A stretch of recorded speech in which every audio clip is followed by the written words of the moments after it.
This is all wrong. I shouldn't be up here. I should be back in school on the other side of the ocean. Yet you all come to us young people for hope. How dare you? Boring. Boring. Boring. Boring. You got it work. Don't tell us what we're going to feel. We're trying to solve a problem. Don't tell us what we're going to feel. I'm not telling you. Because you're in no position to dictate that. Remember what you're doing. You're in no position to dictate what we're going to feel.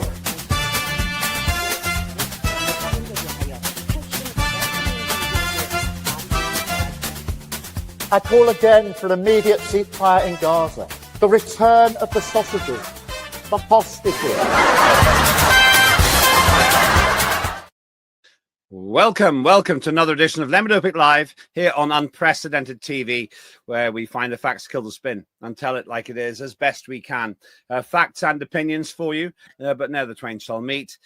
We trust you to be smart enough to think for yourself, which is more than can be said for some of the mainstream media, which wants to do the thinking for you. Welcome home if you want to think for yourself. And, of course, we welcome your feedback and your views. So do get involved in the conversation on X and tell us if there are shows that you think we should make. No views are censored here, even if you disagree with what you're hearing. Most importantly, of course, Unprecedented TV goes from strength to strength if you share what we've got here. And please subscribe on the YouTube channel as well. That's getting bigger all the time, and that helps us get more shows done for a number of different reasons. Don't forget also, we have a wide array of different programs. We're not a podcast, we're an online TV station. We've got Dire Consequences with Claire Dyer, Tim Scott Uncancelled with the head of the Freedom Association, Tim Scott himself, Live and Let Die with my old friend and sparring partner, Marco, and so many other programs as well. Won't advertise them all now. But today we're focusing here on Lembit Öpik Live on an ongoing story, which we started on recently, and it keeps developing. Indeed, it's moving so fast that by the time we get to next week, we may have to do another update. The reality is that in a place called West Drayton, which is quite near Heathrow Airport, just outside London, there's been an awful lot of trouble. The locals are complaining. Why? Because their children, young girls, and mums are being molested by illegal immigrants. Why do we know they're illegal? Because they turn up on boats, and by definition, the first act that they commit when they set foot in this land is to break the law, because they've thrown their papers in the sea. They've given their passports to the fish. And what do they get in return? They get to stay in rather posh hotels. These hotels are the sort of place where when I was working for a big company, used to stay for, in today's money, a couple of £100 a night. But they get to stay there at your expense. Some of the 4 big hotels there, most notably the Holiday Inn, a huge structure. Anyone who's driven along the M25 or the M4 will have seen it on the corner where Heathrow Airport is. They're packed with migrants. This is making a difference because thousands of these individuals have caused what you might call an influx into the area, and that's what's causing the disturbance. If you've got a building as big as this full of migrants, then you've got a problem. And what do they do all day? Well, they're not working by definition. They're not supposed to. Of course, some of them are. Instead, they fill their days spending your using phones that you've paid for, eating your food, and watching the small children in places like Cherry Lane Primary School in West Drayton going in and out of the building. Now, this has obviously caused a lot of disturbance, a lot of unhappiness with the local people, as well it might. And some of them have stepped up and said, we're not having this anymore. What would you do if you were concerned about, say, your 12-year-old daughter going to school, or your 8-year-old, where the migrants are literally standing on various objects to get a glimpse of the children at play in the playground? Not making all this up, we'll find out in a minute the extent of the problem. But local people have taken it into their own hands to say, we're not going to have this anymore. There's been an increasing, and in my view, increasingly organized fight back by the local people, not literally fighting, but standing up for their rights. As a result, we've befriended someone called James Timms. He's a local activist. And it's a big thanks to Marilyn Hawes, who's a great friend of Unprecedented TV and will soon be having her own show. She doesn't even know that herself yet, who's actually got us involved with this individual. So what is going on? What's happening? Well, here's the man himself. There's James Timms again. Welcome back, James. It was recently we were speaking, and judging by some of the videos I've seen since last time, things are hotting up. Yeah, we had a good turnout last weekend for the protest, family protest that we had. We had people turn up with their children. Thankfully, we had some media coverage as well. We also had a few YouTubers turn up to televise the event, which was absolutely fantastic. We couldn't have asked for anything better, to be honest. You know, everybody turned up and showed their support 100% and 100 times over. So, you know, we really do need to raise the awareness that, you know, something has to change for our kids. You know, as you can see here in this photo, we had the banner carried by the children throughout the whole march. So we started off at the local pub. We then stopped off along the way by Cherry Lane School. So local residents and people that were even from out of the area could actually come and see where it was that we're talking about, and where the school is and where the hotels are and how it's affecting the local community. Which I thought was absolutely fantastic. You know, everybody showed their support. There was no violence, there was no shouting, there was no arguing or shunting with the police. You know, the police worked fantastically with us for the whole event. And, you know, I don't think we had as many numbers as what we were hoping, but, you know, I think that there was a stained look due to obviously people are uprising within their own areas, you know, and I think obviously due to a lot of the Antifas and a lot of other people's stained judgments, you know, I think people were expecting there to be violence or expecting altercations with the police, but it couldn't have gone any better, because now people are going to see that we're not about that. We're not about dividing communities. We're about bringing communities together and standing up and saying we're not going to allow these undocumented men to walk the streets, leer at our children through fences, gates, sitting on the streets, drinking, spitting, groping local women as well. You know, enough is enough, and we need to get it out there that something has now to be done. Let's start, for those who may not be familiar with the problem, with that problem. We've got these huge hotels like the Holiday Inn. If we can get the Holiday Inn up again, that would be great. The Holiday Inn, massive hotels I've stayed in, actually. Last time I was in there was with my late mother, actually. It's a very good hotel. Packed with beautiful migrants. Yeah, it's we've caught wind over the last couple of weeks locally throughout the community that they've now actually opened half of the hotel. I think I did explain this last time, that they've actually opened half of the hotel to members of the public. For what reason, I can't comprehend. Why would you want to go and stay at a hotel where you've got completely undocumented people staying in rooms above yourself, below yourself, and surrounded either side as well? You know, it's crazy. You know, you're opening your doors and you're telling people, yes, it's safe to come in, when well and truly it's not.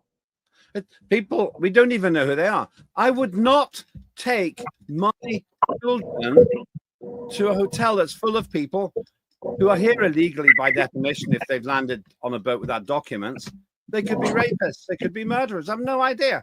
The whole point, one of the crucial things I think about a hotel in this country and abroad is that you feel safe. But they've actually imported the problem to inside the hotel. Yeah. I mean, even in the local community, one of my colleagues from my event group and myself, we went to a local community centre, and they have safeguarding paperwork on the walls, obviously, you know, in regards to when people turn up with their kids there, to find that it was 8 years out of date.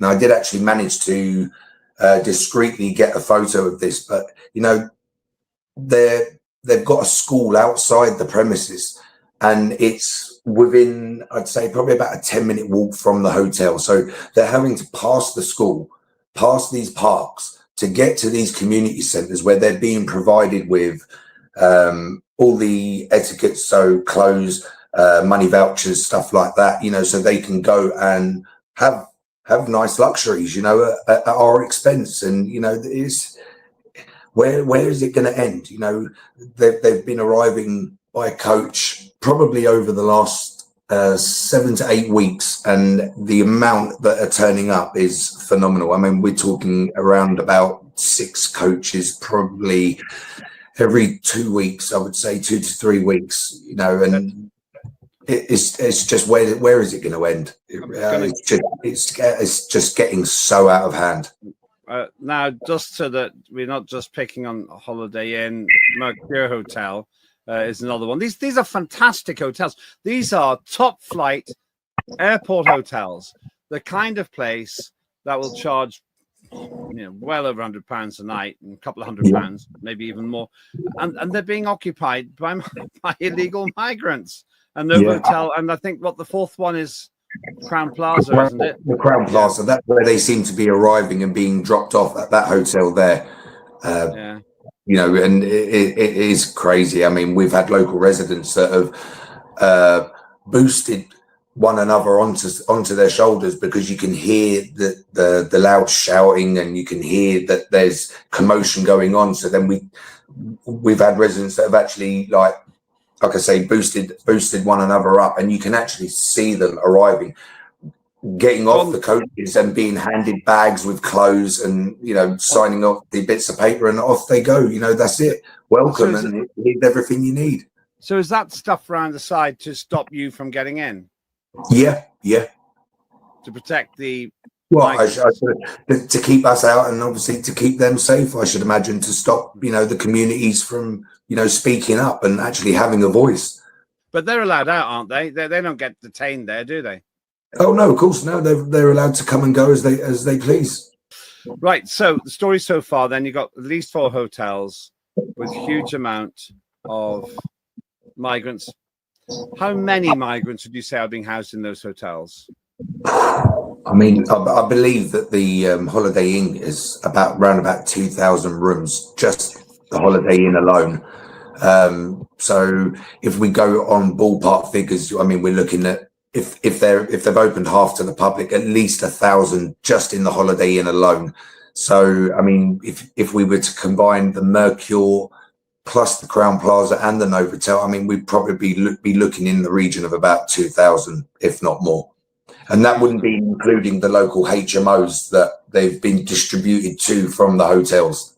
HMOs, houses of multiple occupancy, which is even harder because they're completely embedded in the community. Are those causing trouble too? Yeah, I mean, I've got friends over in Sipson, which is another area just around the corner from West Drayton. And we have seen between 2 and sort of 20 of them hanging around the local Sipson Park, where unfortunately they on a Saturday morning they actually have the weekend football going on for all of the children going up to sort of the age of around about 15, 16.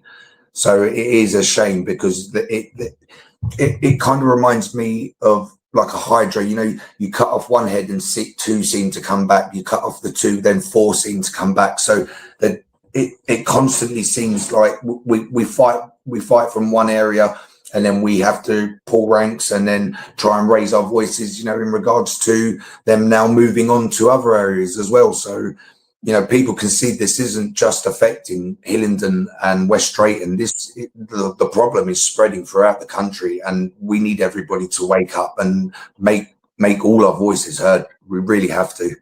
I'll bring our other guests in a moment, but the school that's heart of this is this one, Cherry Lane School. That's correct. What age are the children there? The children are being ogled at and receiving the unwelcome attention of these migrants. Well, I mean, they do have the preschool nursery department there. So, I mean, we'd be looking at children from sort of the age of 4, I believe, going up to year 6, which would be around about 10, 11, maybe 12 years old. And it's such a shame. And the migrants are literally ogling the children and make Yeah, the I mean, process for them. where this picture is taken, just to the right hand side of the gate is about a 2-minute walk to where the underpass, the subway is that leads out to the Novotel Hotel. So this is the first point of call for the illegal migrants when they come out of the underpass and they walk past the whole of the school. Unbelievable. Let's get Marilyn Hawes to join us now. Marilyn, good to see you. Hello. Tell us a little bit about you, for those who don't know you. Oh, so I have a charity called Freedom, and it is to the aim is to prevent abuse, to raise awareness of what to look for in plain sight, because that is what's clearly happening in Hillingdon. My 3 children abused by 4 children abused by I worked. And a bit like what James and his team are doing, but I did it on my own. He walked free from court, having said he was guilty. And I thought, I don't think so. You don't know who you're taking on. I think what James has done is the same as I did. There are bystanders and there's upstanders. And the people in Drayton, West Drayton, and like Jamie, they are upstanders. I will not stand by and see children harmed. I mean, it's the worst thing that can happen to a child.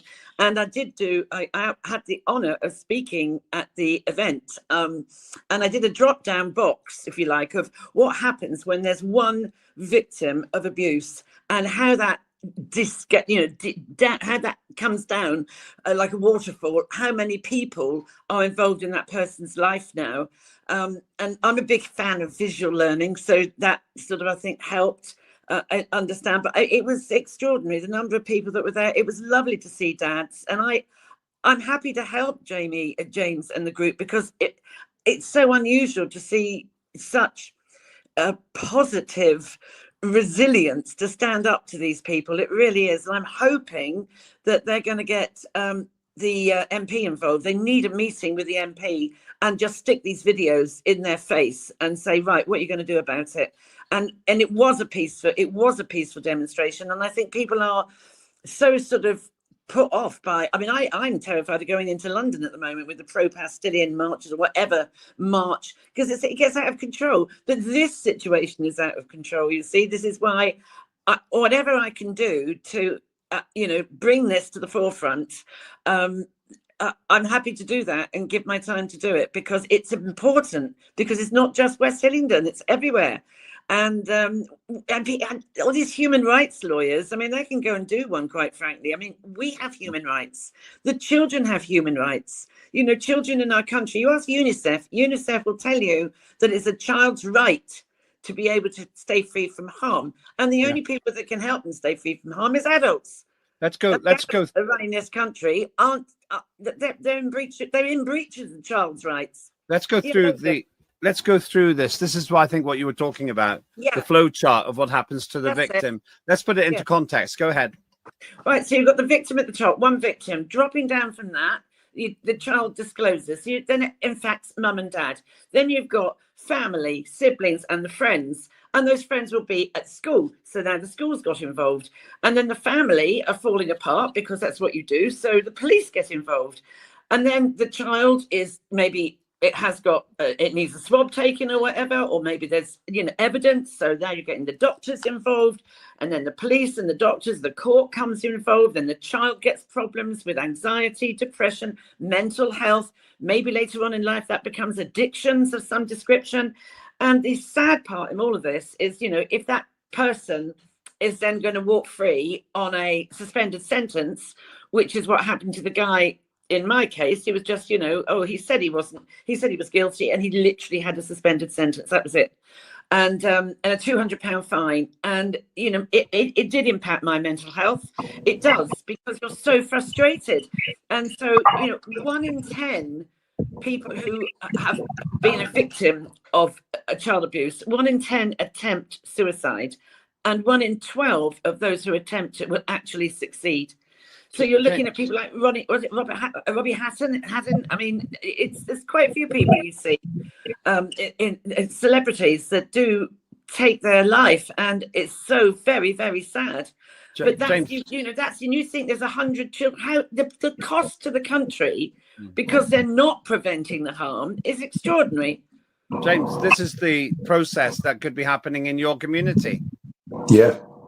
And Marilyn, God bless her. She showed this this diagram when she did us the favour of actually speaking at our march, and the feedback that I got from parents as we were as the speech came to an end, and feedback long after as well, was just phenomenal. You know, people completely and utterly relating to this information. You know, and it's like I said before. You know, it's a shame that at the moment, and with the way that the country is going, thanks to Marilyn, this visual here, you know, this is the sort of thing that our children and residents are having to try and normalize, this whole sort of procedure, which shouldn't be happening, full stop. But I also think the school should have been much more upstanding. That's what I'm, you know, as being an educator and a former deputy head, I'm cross at the I mean, they didn't. I mean, Talk TV phoned Kevin O'Sullivan, phoned the school to see what their comments was. They didn't get back to him. Well, that's not sensible. You don't ignore media, because if you ignore media and they're trying to find out the other side of the argument, you're just going to make yourself a victim, because what does it tell people? Oh, the school didn't respond. Well, that tells people an awful lot about their unwillingness to actually protect the children that are right on the doorstep of these migrants. I mean, why on earth, and I said it last time, why on earth didn't that deputy head or head teacher, a big school, three class intake, 600 odd kids, why didn't she galvanize a few dads, not just James, who did it on his own bat, say, come and have some help here? I mean, the quote's going to be astronomical. Can we all get together? Can we go down, use your, think outside the box? Can a hardware store, could someone like B&Q just give us something to put the mesh back as a favour? Do you know what I mean? There are all sorts of things you can do if you think outside the box, and I don't think that head teacher was capable of it. And then, on top of that, I actually went on the website, and I was horrified that I saw children's full faces who are pupils, which no school should do. I said to Jamie, and I said to the parents, I spent no more than a minute cutting and pasting these photographs and put it on an email to James. Yeah. And if I can do it, imagine who else can do it. It's tragic we live in a society where we have to think about this. I know. That wasn't the world I grew up in. In the 1970s, when I was at primary school, this would have been not even a consideration. You wouldn't have thought, I must have been going on to some extent, but you wouldn't have thought that it would be this blatant and this pervasive. And certainly I can promise you this, James Marilyn, when I was growing up, you did not have hordes of illegal migrants hanging around in 4- and 5-star hotels, ogling the children. I mean, I remember as a child, you know, when the street lamps came on in the evening, myself and my friends, we knew, right, that's it, we got 10 minutes, it's dinner time, you know, so we get ourselves together, you know, and I could just walk through my back gate, straight through my back door, because we didn't have that fear that, you know, God, someone could be come walking in, or someone could be doing this, someone, you know, people that shouldn't be in this country, completely undocumented, and free will to be violent and exact whatever they want to on anybody. Do you know what I mean? And the worst thing it being is the children. Do you know what I mean? I mean, this is the future of our country, and you know, somebody has to turn around and say, right, no, we're putting our foot down and we're going to stand up and we're going to actually make ourselves heard. Yeah, it doesn't need an army. You just need, you know, this is what I so admire see all those people there Saturday. You know, they had the will, the determination, the resilience, and the absolute passion. And it's passion that drives, you know, people are so laid back and leave it to somebody else, You can't leave it to somebody else. And it doesn't take an army. It just takes a few people who have got the balls, quite frankly, and the spine to put their head above the parapet. And even if you take the knockbacks, I don't give a monkeys who tries to knock me back, because I'll come back at them. Because I know, I don't feel I'm right about many things, but I know I'm right if we are talking about protection of harm from children. Yeah. I know I'm right. 120% I'm right. And if anybody wants to take me on, feel free, because I will rebuild them. And poignantly, we see Keir Starmer there, who's been absolutely singularly unable to show the fortitude to stop hordes of illegal migrants crossing the channel. He thinks he can protect Ukraine. He can't even protect the English Channel. After the break, I want to talk about what should be happening in terms of all this. Fundamentally, you had a celebrity guest, really. I will talk about him. We've got some videos which I want you, James, to tell us about as well, and then look at solutions as well. Before we do that, one of my personal favourite shows, I declare an interest. I'm in it. Live and Let Die with Mark Oaten, former Lib Dem MP, with a colourful past. I think he's become a conservative, really. He thinks I've become some sort of an extreme liberal, but it makes for good TV.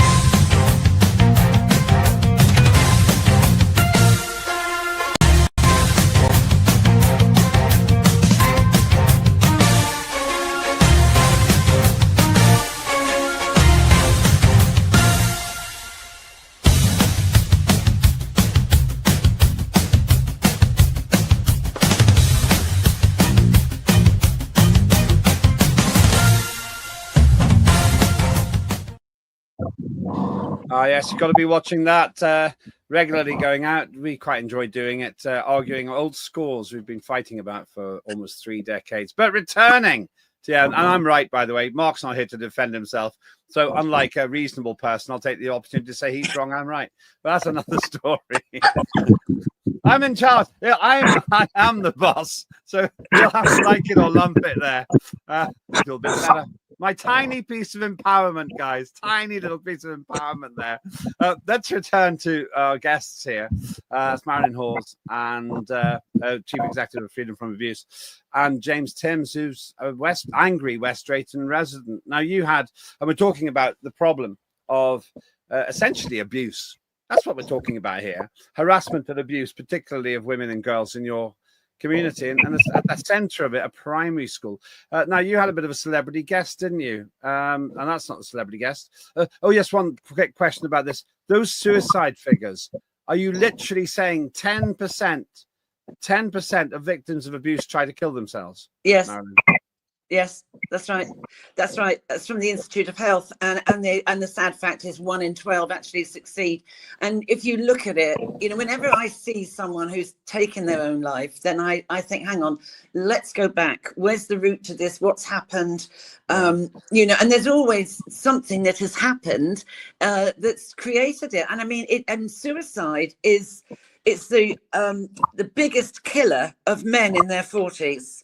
And I mean, and I just wish more men would actually speak out. And there's a thing about, it's not masculine to say, but they're the victims of, men in domestic abuse, where there are some really vile women out there and they don't speak out. And I am always saying, speak to me, pick the phone up, speak to me, because if they don't, and they take that into their 40s, whatever, the risk is, it's so sad about the number of men. You always think it's women. I mean, I know what it's like to look down that dark pit. I tried to take my own life, and people think, you're being selfish. But I tried to take it because I thought, oh my God, I married the wrong man. That was 19 years of domestic abuse. Then I picked up by this blooming paedophile, and then he abuses me, really. And so it goes on. And I thought, I just can't cope with this anymore. I just can't. And then he walks free from court. And I thought, all right, I can fight it. But after I fought it and all of that,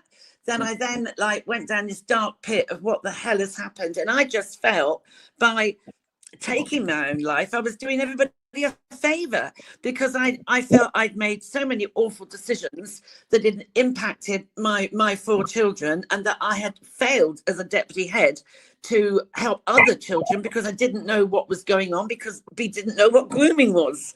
And, now I do. And now there is no excuse for parents to ignore it, but they do. It's the elephant in the room. Nobody wants to think it's going to happen to their children. And as you're saying it, it could be happening to your own, And now we've got the problem with the online stuff, and the online stuff we can thank Mark Zuckerberg for, because he was the person that invented Facebook. And that's where it all began, the perfect storm.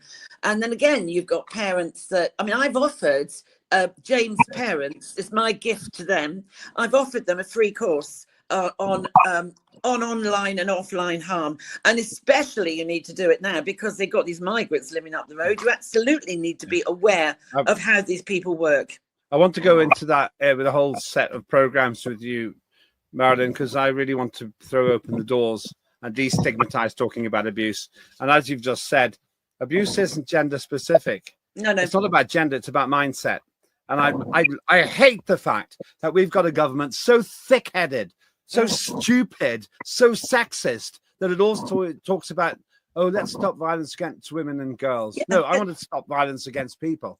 But we better not go down too far that path, because I want to get back to James here, and I want to talk about maybe a slightly better news story, and that's the fact that you've got you had a bit of a famous guest.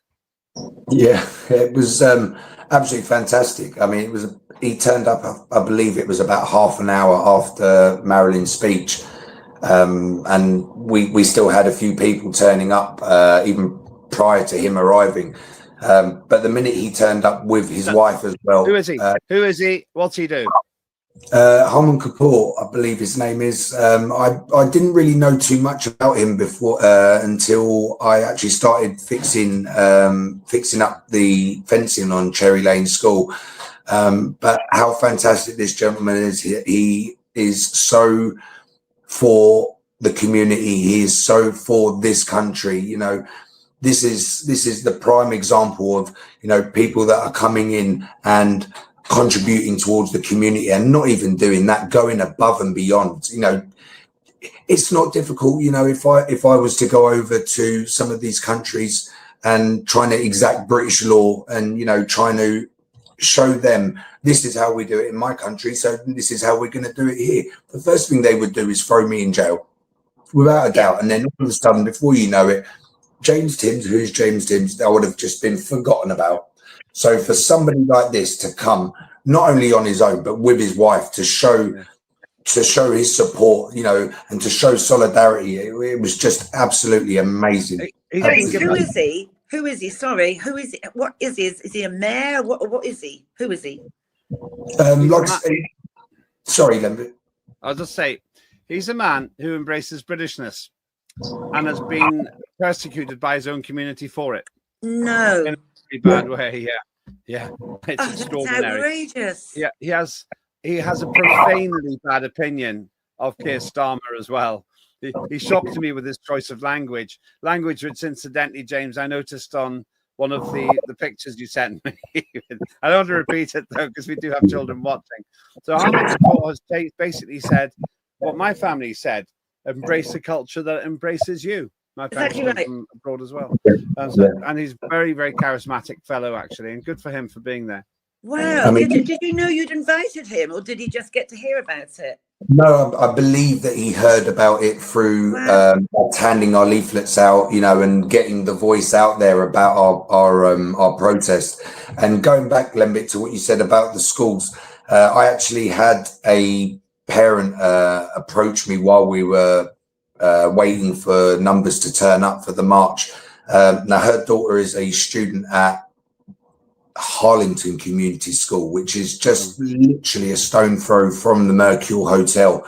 To find out from herself, because her daughter attended the previous marches that we've had, that she has now been subject to abuse from other students within the school, and that she's even been, I say, by the teachers.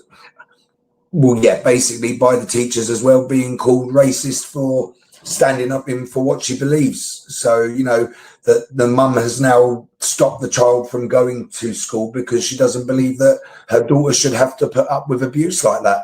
You know, we're talking about an 8-year-old, 9-year-old child. You've got so many teachers that are woke. They really are. You've only got to look what goes on in universities. You don't, you know, there's some universities now, some of the students are, you know, getting together to support Hamas, right? And, you know, this wokeness, it's so much of it in the schools now. It's dreadful. This sort of Gen Z, no, they Gen Z people, whatever they're called, I don't know, they got no common sense. But even right down to transgender, I mean, they're teaching children of 5 years old. You know, if you think your name's John today, there's a little toilet for you, Mary, but we're not going to tell mummy and daddy. That is outrageous, and it is going on. And the parents aren't allowed. You wouldn't be allowed to go in and see what your children are being taught, like sex education, because transgender is in that. My God's sake, they need to be learning to read and write and be damn well sent, you know. I'm always getting me angry this on a Monday morning. I mean, they need to be learning to read and write and be sociable and kind people. You know, it's confusing. I actually think it is child abuse to actually distort children's minds like this with trans. Yeah. You know, I don't want to go down that path too much today. I do want to do it with but you know Marilyn. what I'm saying. Yeah, no, I'm completely with you. But the fact we return to this so often means we need to do some shows. Actually a series. I want to do a series about abuse, and I want to include this as part of it. As a parent myself, I abhor the idea that my children are going to be told nonsense when, as you say, they should be learning to play, not learning to worry about their gender. One of the best things that we had. Sorry, Marilyn. One of the best things we had when we turned up at the Holiday Inn, we wanted to make pit stops along the way of the march. So we stopped by Cherry Lane, we stopped by the Holiday Inn, and we stopped by the Crown Plaza and the Novotel Hotel. We didn't intentionally include the Mercure Hotel only purely because we had women and children with us. So we didn't want to push everyone to walk too far, especially when we had an event sorted out to get back to. But one of the things that really, really touched me was after Leah, one of the mums who did a speech outside the Holiday Inn, one of the children, when we got to the Crown Plaza, she then asked if she could come on the microphone to actually speak. And I didn't realize at the time that it was the daughter of the mum in regards to Harlington School, who we just mentioned a second ago. And she came on the microphone. She asked if she could come on the microphone. She did. And she actually explained that because she'd been attending the protests, that, you know, she'd been getting chanted at by other students in the school who are of not British nature, screaming at her, she's racist, you know, you're a thug. We don't accept that in here. You know, you need to go home and stuff like that, you know, and it's just shocking. Absolutely shocking. Yeah. You may be aware, I guess you probably are aware, James, that Cherry Lane actually had an incident where one of the teachers smuggled, I think, a 14-year-old girl into the United Kingdom to act as a slave. Did you know that? Yeah. Yes, I did. I found that out yesterday. Yeah, our researchers came across that. And for child safety, which I don't know how this even happened at the time, while my daughter was still at the school, I believe she was in year 5 or year 6, they actually had a child involved in an incident which ended up costing the child his life. Okay, don't go into that's horrendous. But you know, this goes now. You see, now you said all this. This is why they didn't reply to any media that phoned them up, because the stupid thing is now people like Lembit have found out the truth, and it's going to come back and it's going to rightly bite them in the bum. Because hopefully it will, and you know, and hopefully this is going to be an example for everybody else to see now that 100%. And this is not going to be accepted. James, you need to use that. Sorry, I can't remember his name. That gentleman. You need to have him as part of your group. Armand Kapoor. Yeah, exactly, because he will like spread it out even more, and it will become a movement. So you want to use these people, use me. You know, you want to use people like him that have got contacts. I've got lots of contacts. I know Lembit well. You know, that's how we got on here now. You know, use people. People have contacts, and it can spread very quickly, and people will. And you've now got a template. You were so intelligently the way you put this together. It really was good. I was so impressed with it. You know, you thought it through from top to bottom. It didn't just happen randomly. It was intelligent, and that's, you know, you can't knock that. And that's a template for other people, because they can say, "Hey, James, how did you do it?" You know, and there you are. You've done it. Yeah. You know, James, your demonstrations have been pretty well attended, and they're quite intense. They also look pretty well organized. What's your plan the demonstrations are one thing, as you were describing, you've stopped there at Cherry Lane School. What are you going to be doing ongoing to try and keep the momentum up? Amongst the group of people, myself, as you can see here in this video, the young lady speaking, she's actually part of our group as well, and she's also a mum of 3 and also working full time. What we're thinking now is, now that we can see, or people can see that the way we've organised it, there is no violence, there's no altercations with the police and stuff like that. So we're hoping now to get our permits in place and now go outside the civic centre and actually right outside the housing office and where they've got the adult social care and, just stick it right on them. This is what we're about, and we're not going anywhere. It's quite a formidable thing to see this coming towards you.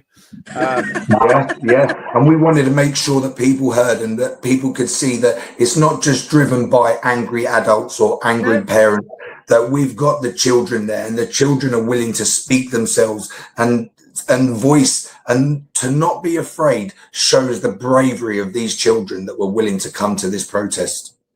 Absolutely right. And I think you need to also ramp it up even more. So like demand, go into Portcullis House and demand a meeting with the housing minister. Do you know what I mean? Or, even Shabana Mahmood, whatever she is. I mean, ramp it up now and use your MP and use anyone you can to get in front of these people, to elevate it from a march to something more still, and use your local media as well. I mean, appalling, they didn't you should be in the local Gazette.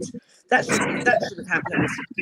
James, what are your next steps? We're nearly out of time. What are your next steps? Next steps is keep going and get as many people on side and try and wake up as many people as we can in the country, and to say, don't be scared to put your voice out there. Don't be scared to show your support for your country and to make your voices heard, because we're all in this together. This is our country.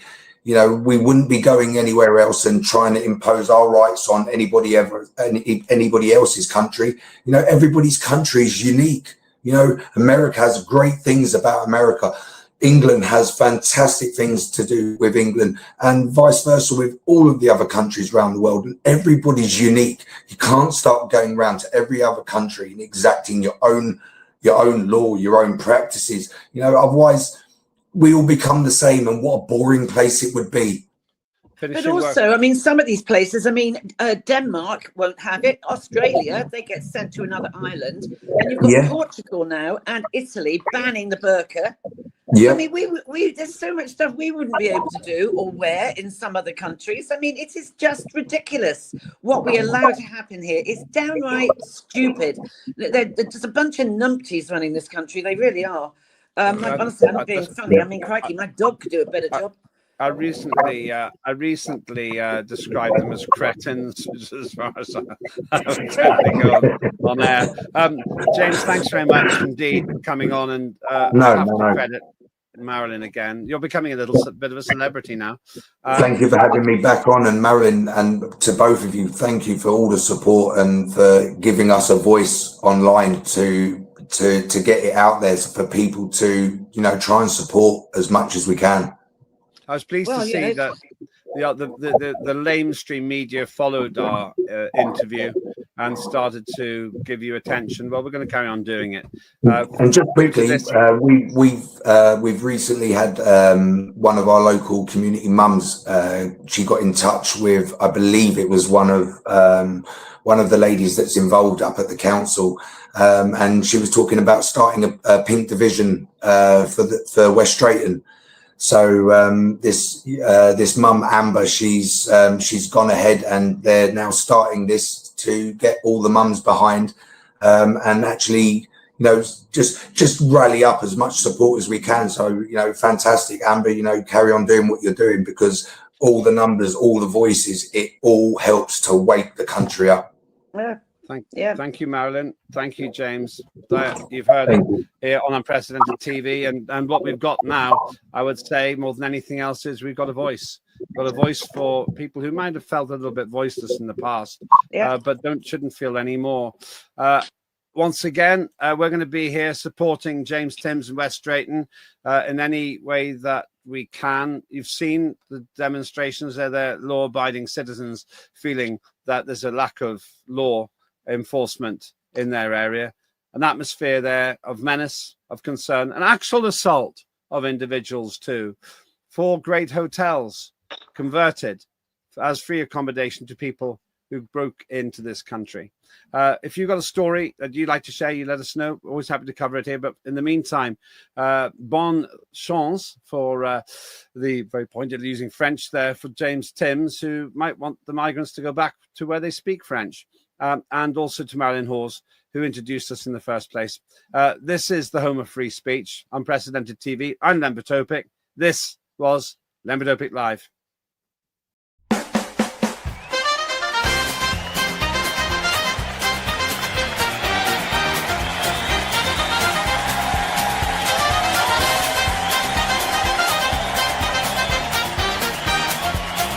Immediate ceasefire in Gaza, the return of the sausages.